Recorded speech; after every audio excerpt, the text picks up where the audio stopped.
webinar for all of us. So if any researcher, any participant could unfortunately not join us today, they will have access to the recording. Thank you. Welcome. If you have any questions, we have a Q&A section. Please feel free to use the Q&A section, and we will be answering the questions accordingly. And if you would like to have further information, feel free to reach out to me personally. I will leave my email address in the chat so you can send also an email. And without further ado, I'm going to give the floor to my colleague Vishal. Vishal, welcome, and thank you for joining us. And please take it away. Thank you so much, Parisa. I hope you can hear me loud and clear. Yes. Okay, and please hold on while I share my slides so you can just confirm if the slides are also visible. Of course. Yes, perfect. Great. So I see a lot of participants. So welcome everyone to this exciting webinar on the latest cutting edge technology that Elsevier has come up with, something that's been talked about a lot in the recent times. And I think all of you are already overloaded with information about AI and AI-based products. This is not just another AI-based tool. It is something where Elsevier has done a lot of research, a lot of testing out with customers, and this has been developed on the feedback that we've received from researchers, from librarians, and we've incorporated that to come up with a tool that can actually help you understand a topic quicker and take informed decisions faster. So that product is Scopus AI, and that's what we are going to talk about. So let me start with a generic researcher situation.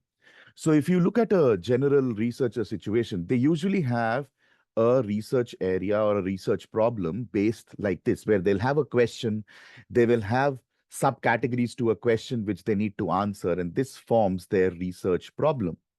Now, in order to progress further, they need to create something which looks like this. And I hope all of you recognize this. This is a typical Boolean query. And this is, let me assure you, this is a very short Boolean query. I have seen Boolean queries that go 4, 5, 6 pages long, and that take more than 6 to 7 months to actually form. And this Boolean query that you can see on your screen is an actual researcher Boolean query, that took 6 months to develop and retrieved 7,000 articles. And then the researcher had to spend another 3 to 4 months scanning all these documents just to find out insights and a lot. And while she was doing that, every day there were new articles being added onto the platform. So on an average, Scopus indexes close to 13,000 articles every day. So you can imagine, the kind of journey that a researcher goes through. Of course, this is very important, and in no way does Scopus AI want to replace this. However, Scopus AI does want to make this entire process easier so that you can reach your results faster. You can create this Boolean query faster, right? So what have we done? We've tried to incorporate AI into the platform. But, while AI has transformative potential in advancing academic inquiry and scientific discovery, AI does offer a lot of opportunities for enhancing research efficiency.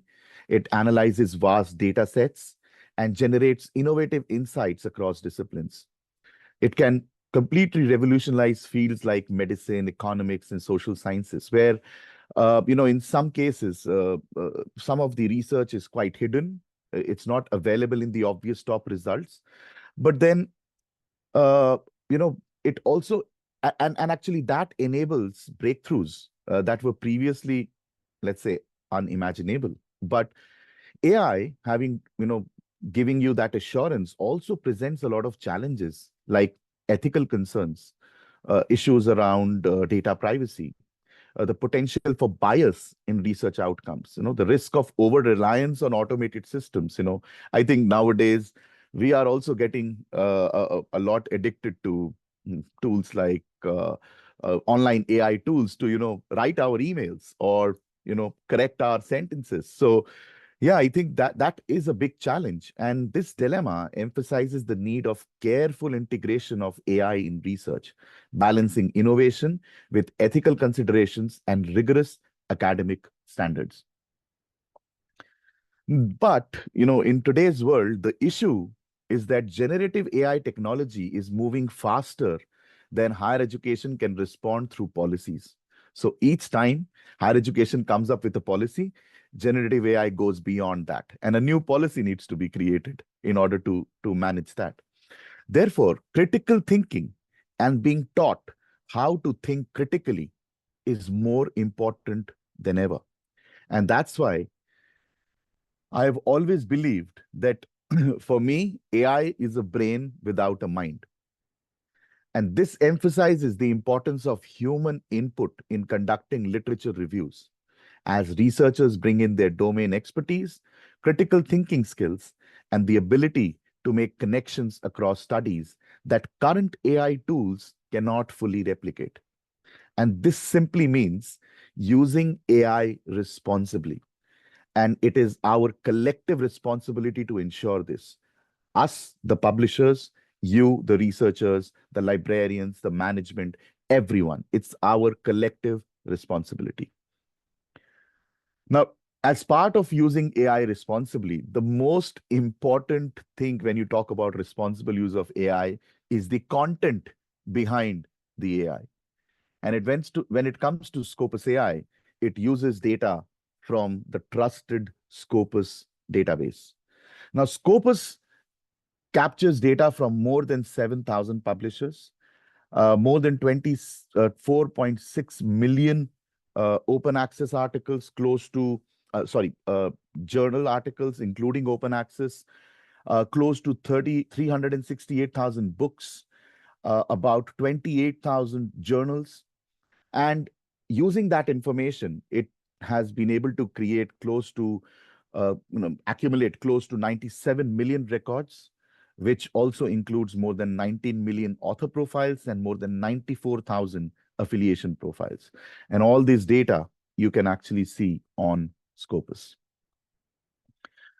Scopus is a product agnostic platform, which means it captures data from all subject areas, starting from physical sciences, health sciences, social sciences, and life sciences. So you can expect subject areas like physics, chemistry, biochemistry, but also subject areas like law, transportation, English literature. So music, everything is available on the Scopus platform. It not only indexes journals, but also conferences, books, and patents. And all this information that is available on Scopus is used by Scopus AI to then create the results that you see online. As I said earlier, it captures data from 7,000 publishers across 105 countries. It's a platform that is updated daily, which means more than 13,000 articles are indexed every day. Scopus also includes preprints, but these preprints are never considered into any kind of analysis or by Scopus AI because preprints are not peer-reviewed. And therefore, they are just there for information, but are not used for any kind of analysis. Now, as we discussed, generative AI is quite powerful, but it has its own limitations. Now, limitations like knowledge limitations. So what are knowledge limitations? It could be that the data is incorrect. It could be that the data is outdated. It may have bias. It may have copyright or privacy issues. Or there could simply be a gap in knowledge. Whereas there are the other kind of limitations is the reasoning limitation, where it could be possible that the AI system has an incorrect understanding of the query, an incorrect retrieval of knowledge, or an incorrect inference of conclusions. So it's probably not able to read all the documents to come to a logical conclusion. And whenever these limitations happen, there is a gap that is created. And in order to fill these gaps, the system hallucinates. And this is what is hallucination.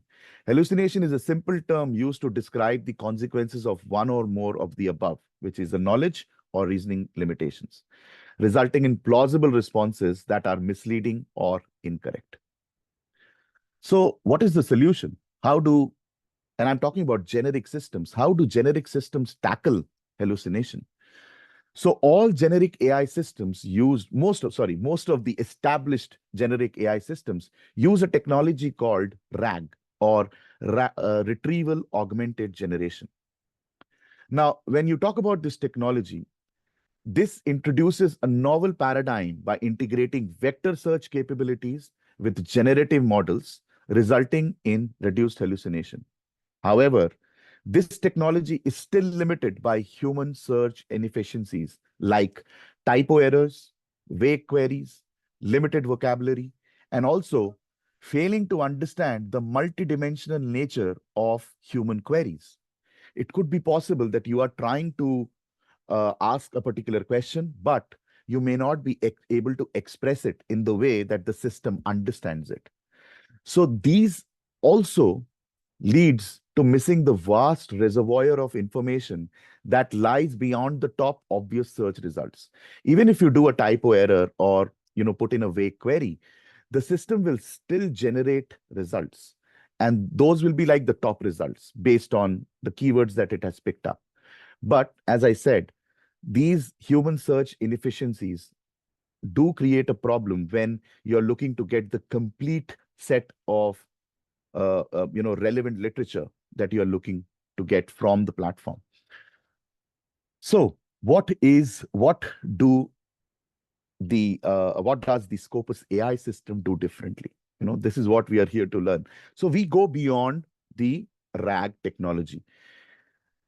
Scopus AI is the first platform to pioneer the RAG fusion technology, which aspires to bridge the gap between what users explicitly ask and what they intend to ask, inching closer to uncovering the transformative knowledge that typically remains hidden behind the obvious top results. How does it do that? By generating multiple user queries and re-ranking the results. RAG fusion technology addresses gaps and uses reciprocal rank fusion and custom vector score weighing for comprehensive and accurate results. The system also suggests further questions to deep dive into the topic, considering the direct impact, the economic perspective, and the public health perspective wherever relevant. So to explain this in simple terms, what this technology does, as soon as you put in a query, there are multiple versions of the query that is being created. This helps the platform to understand the query better, understand your intent, and then being able to provide you an answer that covers all these versions of questions, thereby leaving no gaps and leaving no scope for any hallucinations. And this technology forms the foundation of Scopus AI. Scopus AI leverages rigorously peer-reviewed research to deliver precise and comprehensible results on emerging terms, concepts, and field of study. This establishes a rapid understanding of complex, swiftly evolving research topics without the aid of any specialist knowledge. And using this, researchers can extend the boundaries of their work and develop new insights. We firmly believe that especially early career researchers out of all the personas will definitely benefit a lot from this. However, every persona in the university, in the institute, can actually use this, and they have their own specific use cases as well. So how does this technology work?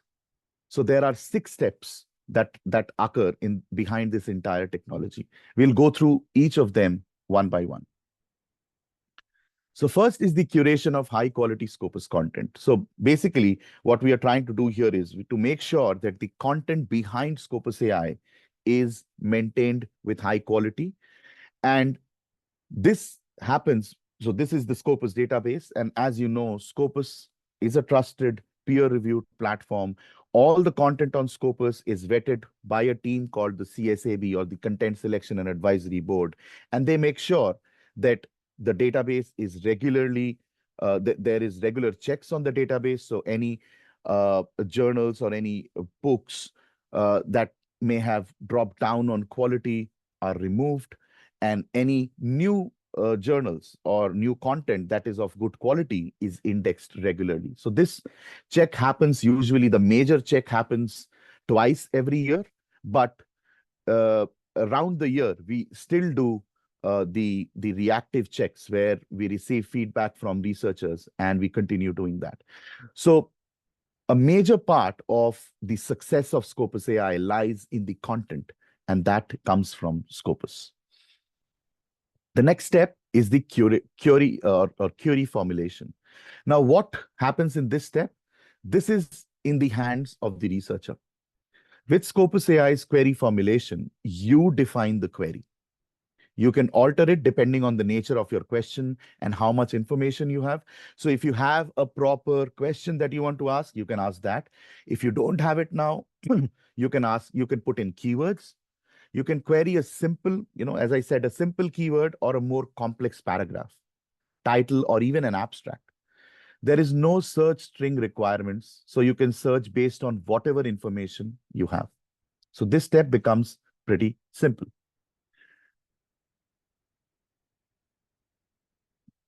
Now let's talk about how Scopus AI generates your results. So when you submit a query, Scopus AI starts working on it right away. Our advanced language model takes your query and turns it into a vector. Then we do a vector search to identify the most relevant academic files based on their abstracts. Our algorithm prioritizes the results based on relevance and recency of published articles. This is extremely important. When we look at all the relevant articles, there are two priorities that we choose the references from. So the first is relevance. Relevance usually looks at the number of times a keyword has appeared in a particular article, and then recency, which means how latest the research is. This multifaceted approach ensures that you get only the most pertinent and trustworthy responses for your queries.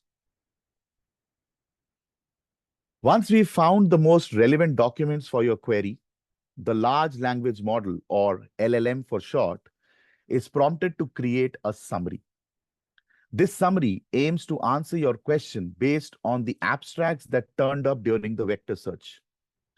If we don't get any relevant results, you can rest assured that the chance of Scopus AI producing a fabricated answer, or hallucination as it is called in the AI world, is greatly reduced.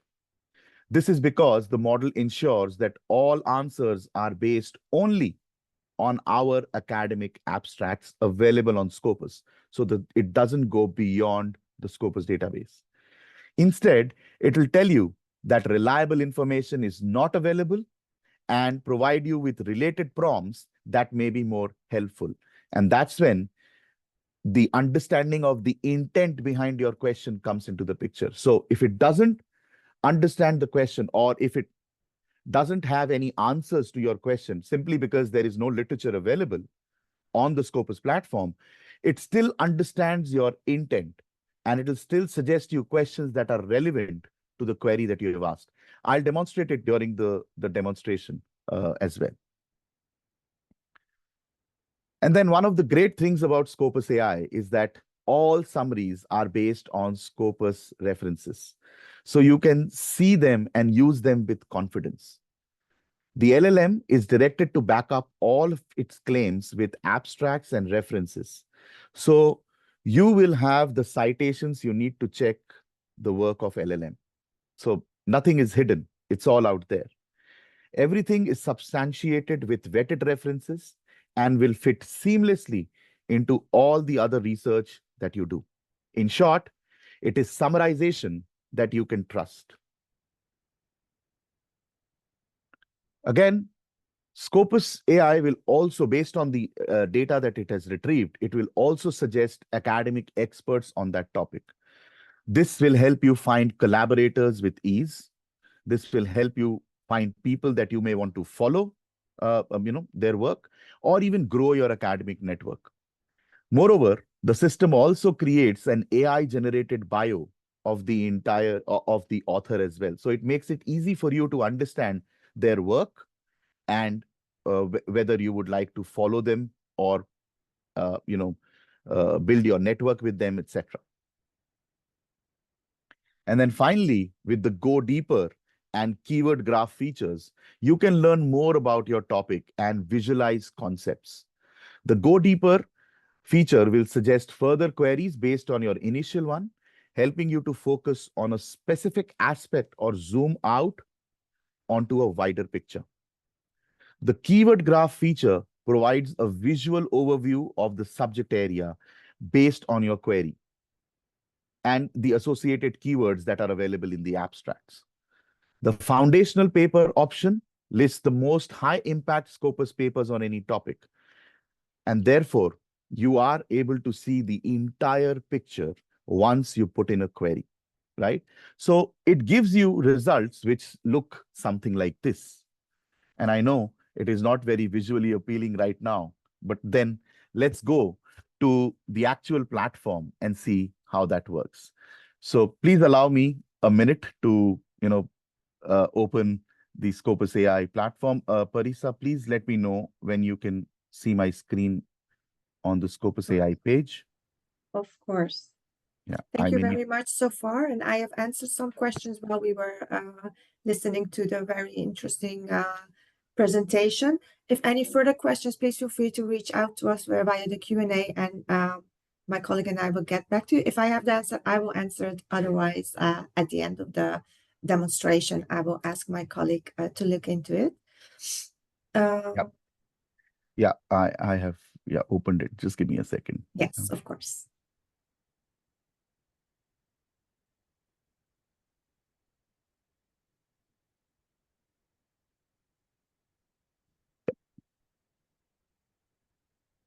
Perfect, I can see it. Okay, thank you, Parisa. So you can access Scopus AI from the regular Scopus search page. So regularly, if you log on to Scopus, this is where you will end up with if you have access. And on your screen, you will be able to see a tab for Scopus AI. So all you need to do is come here and then now put in a query of your choice. So now, if I may ask you, if you have access to the chat, if you have any interesting question that you would like to ask Scopus AI, please feel free to put it in the chat box, and we will try to use one of your suggestions as well. So anyone, if you are interested, we can use your query. If you type into the chat box or in the Q&A box. Parisa, if you could monitor if somebody's put in any query. Yes, of course. I'm waiting to see if I am receiving any queries. So far, I have not. Okay. Okay. I have one. Sure. Let's try CO2 emissions in animal production. So let's say carbon dioxide, Yes. carbon dioxide emissions in animals? In animal production. Animal production. Animal production. Are you sure? Okay. Carbon dioxide emissions in animal production. Okay. So if this is the query, let's see what Scopus AI can do. So another interesting thing is we now also have come up with a co-pilot feature, which can help you to ask questions in any language. And Scopus AI can then translate the whole thing as well. So this is a feature that we are coming up with very soon. I think we've already launched it in beta phase, so it'll be available shortly. Right. So once we've put in this query, what do we see? So we see a short summary of this entire, the related summary to the question that you've asked. So it simply tells you the sources of emission, the mitigation strategies, etc. So this is a short query and the environmental impact. And you see all these answers are backed up by references that you can see on the right-hand side here. And if you look at all these 9 references, they are available. You can actually click on them. And if you want to read the abstract, you can read it right away. You can export out all these references into a CSV file or an RIS, BibTeX, any format, or directly import them to reference managers if you are using any reference managers directly from here. So this makes it very easy for you to create your reference database and ask questions accordingly. And then once you've done that, so this is the references that it has used. And if you look at further down, there are foundational documents. So these are documents from the past. So what it does is it basically ensures these are high impact articles. Okay. So these are articles that ensure that the answers remain within the scope and they don't go beyond the scope. And it also provides the perspective. So they are not directly used in the referencing. However, they have been referred by one or more references that you see on the out of the 9 references that you see on top. So content from these foundational papers is already incorporated into the answers. Now, if you like the query, let's say you're not happy with the results, you can give a thumbs down and provide more information on why you think so. And this feedback is being monitored regularly by our experts who can then look into your suggestion provided and incorporate it. If you like it, give it a thumbs up. If you want to copy and paste it somewhere else, you can simply press this button, copy it, and then paste it out. As simple as that. Now, if you want more information on this topic, you can simply click on expanded summary. And then this expanded summary will give you more results. So a more detailed answer, possibly with more references. Sometimes, the case is it is able to use only some of the references and not all of them, and then give you a more comprehensive answer. So you see here, it has given you a more detailed answer now. Further, if you want to see a visual graph of this particular results, you can actually see here.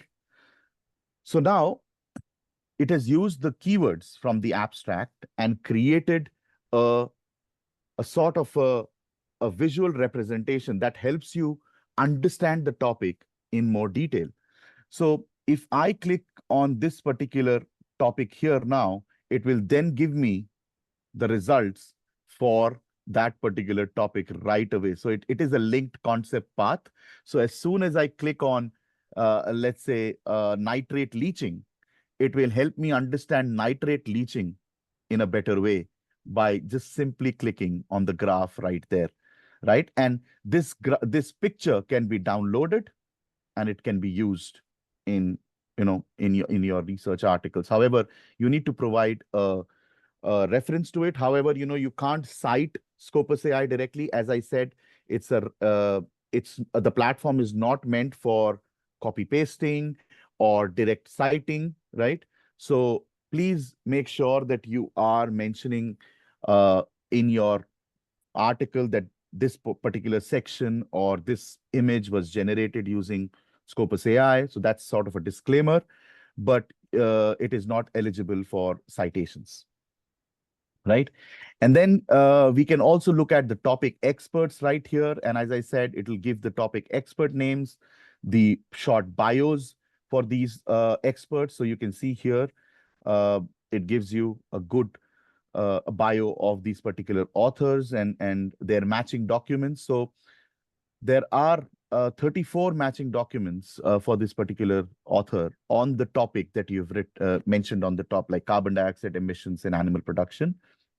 Further, it also gives you the go deeper questions. So if you are interested to understand carbon dioxide emission in animal production, you may also be interested in topics like how do carbon dioxide emissions from animal production compare to other sources of greenhouse gases? Or how do different animal production systems impact carbon dioxide emissions?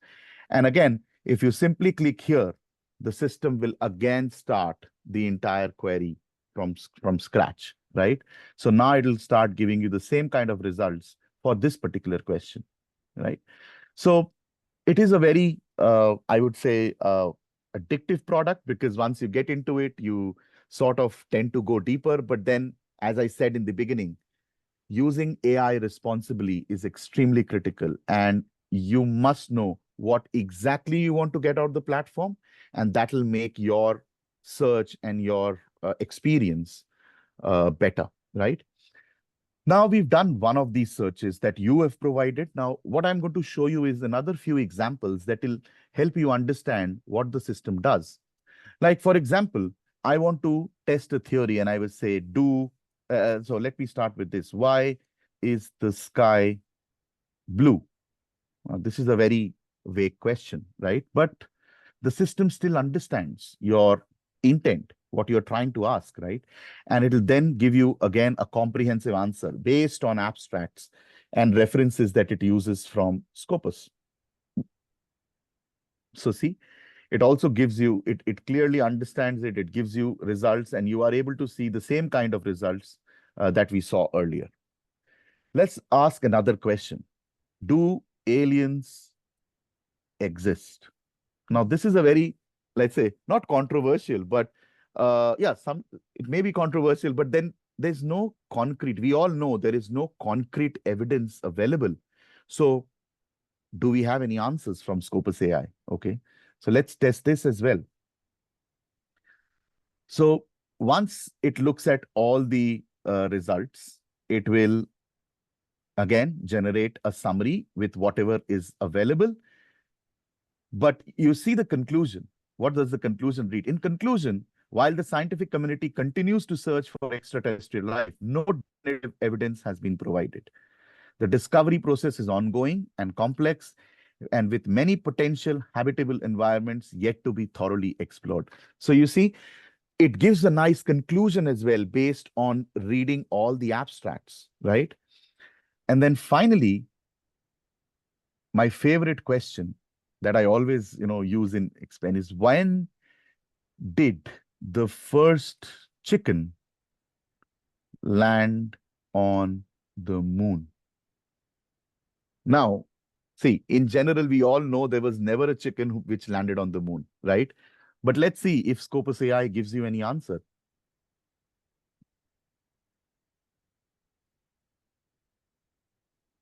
Right? Now you see what it does. It says, based on the provided abstracts, there is no mention of any chickens being sent or landing on the moon. The abstract primarily discuss human and robotic lunar missions, focusing on significant milestones in space exploration. But as you see, if you scroll down, the system still understands that you are intending to ask about animals in space. So you look at the suggested questions. They are all based in alignment with the intent. What are the challenges of sending animals to space? How do animals adapt to the conditions in space? What experiments have involved animals in space exploration? So this is the power of Scopus AI, the suggestions, the ability to understand, go beyond what you have written and understand the query in intent, and then provide you with suitable answers, right? So for now, I think this is what I had planned to share with all of you today. Parisa, do we have any specific questions that are yet to be answered? Yes. Thank you very much, Vishal, for your contribution and for sharing these case studies. I have a lot of questions with regards to potentially the recording and a certificate of attendance. So I'm letting everyone know we are working on this. The recording will be shared if you have left your email address during the registration, or you have left it here. I have recorded all the email addresses that were left in the Q&A section. So I have a question here. Can you limit results to open access sources only? Not currently. So this is again, limiting resources. So as we said, we are trying to limit bias. And when we, incorporate features like this, it actually promotes bias, right? So that is the objective of the platform. We are not trying to encourage more bias into the platform. The results will be as biased as the available literature. But if we further filter it down, they even become more skewed and more biased. So, no, but this has been a question that has been asked frequently by the research community. It is part of discussion in our roadmap, maybe someday down the line, but not at the moment. Thank you. Another question, with this development, how do you perceive the future of SLR-based papers? SLR-based papers, okay. Systematic literature reviews. Systematic literature reviews, right? Of course, this is a big step towards helping you helping you get, get the references that you would need for systematic reviews. But this platform is not intended to do systematic reviews. Again, I must make it very clear to everyone present here. We need to understand the objective of Scopus AI. What is the purpose of Scopus AI? It is definitely not doing systematic reviews, but it can definitely help you in your systematic reviews by helping you get access to the relevant documents quicker. So you will be able to ask your questions, be able to get the relevant documents, which you can use for systematic reviews. There are other platforms available that are more dedicated to doing systematic reviews. However, Scopus AI can only make it easier, right? It'll make it faster to get access to relevant literature, which you can then use to do your systematic reviews. Thank you very much. I had another question. Can statistical data be queried? You're on mute.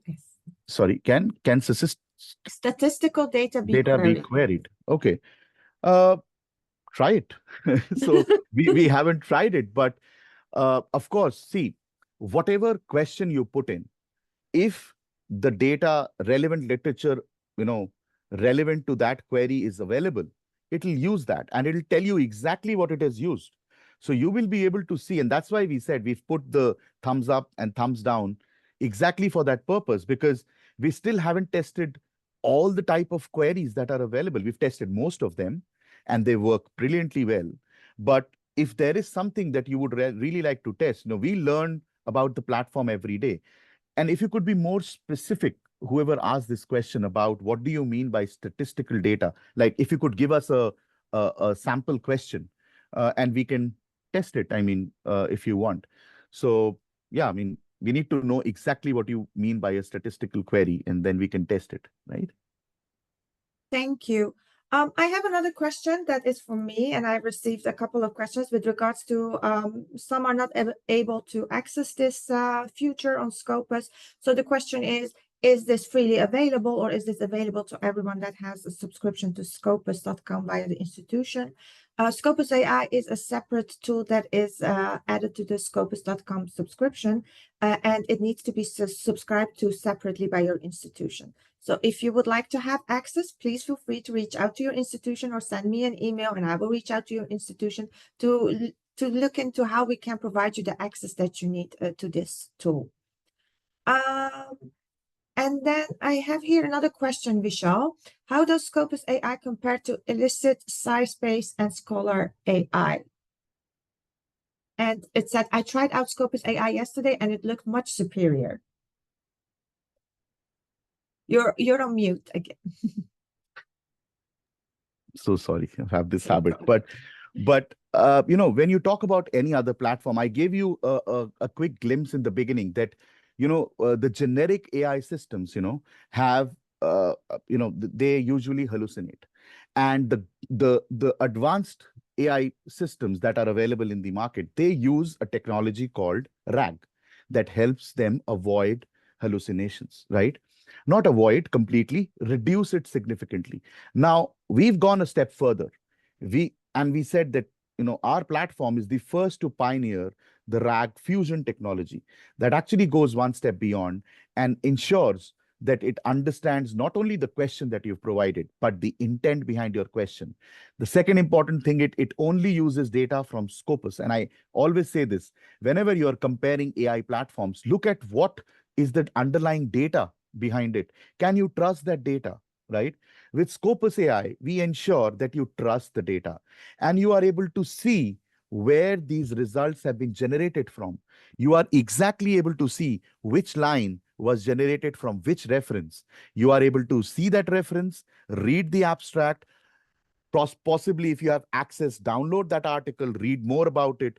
So we are trying to create an ecosystem where there is only trusted information and where you can actually search with trust and not think about things like ethics or copyright issues or uh, uh, you know incorrect data or predatory journals. It is based on what is available in the Scopus database, and that's how you can trust this platform better. And thank you for letting us know that you like the platform and you like the results as well. So may RAG is still GPT based from OpenAI also? That's a question that I received. RAG, yes. So that's what I said. This is the technology that is being used by advanced AI systems, right? And yeah, you're right. It is still GPT based. But we have an agreement with all our third parties that nothing. So I think there's a question around data privacy, and we have an agreement with all the third parties. No data is shared with any third party. Even we don't cage the results. So yeah, a good point that somebody, it came up because if you enter the same query on Scopus AI, you are more likely to get slightly different results, not in the term or, not so different that it completely changes the meaning, etc. But there may be a few references that are interchanged, or the response is in a bit different way. And the reason is pretty simple. We don't cache the results, right? We don't save any of your searches. So you can also search with confidence, right? We could easily do that if you want. I mean, if because we've heard people asking about why isn't it replicable? Why do we get the same results? It is pretty simple. We just need to turn on a button saying cache the results, and then you will get the same result each time. But we don't want to do that because it is part of our responsible use of AI principles as well. So we want to make it very clear to everyone. We don't cache results. No data is saved. Each time you do a search, results are on the page. As soon as you go away from it, there is nothing saved on the platform.